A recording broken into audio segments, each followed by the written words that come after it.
एक छोटे से गांव में एक पिता था जिसका नाम रामलाल था।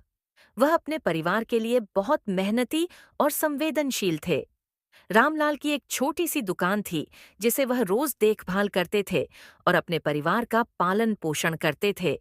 रामलाल का एक ही बेटा था जिसका नाम सुनील था। सुनील बहुत ही प्रवीण और समझदार बच्चा था। वह अपने पिता की मेहनत और ईमानदारी को देखकर प्रेरित होता था।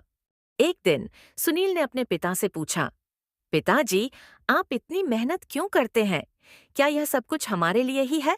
भरत ने प्यार से उत्तर दिया, बेटा, मेहनत करना हर किसी की जिंदगी का हिस्सा होता है। हम अपने परिवार की देखभाल करते हैं और इसी से हमारी आत्मा को शांति मिलती है। सुनील ने गहराई से सोचा और फिर कहा, पिताजी, मुझे भी आपकी तरह अपने परिवार की देखभाल करनी है। मैं भी अपने जीवन में सफल होना चाहता हूँ। भरत को उसकी इस बात से बहुत खुशी हुई और उन्होंने सुनील को अपने साथ अपनी दुकान पर काम करने के लिए बुलाया। वह सुनील को सब बातें सिखाते रहे और उनकी मेहनत को सराहते रहे। कुछ सालों बाद सुनील ने अपने पिता की मेहनत और उनके दिए गए सिखाए परंपरा का आगाज किया।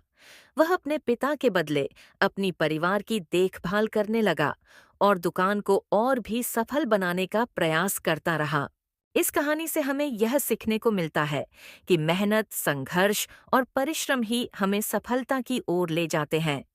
एक पिता का प्यार और एक बेटे का समर्पण, यह दोनों ही एक दूसरे के लिए प्रेरणा के स्रोत बनते हैं।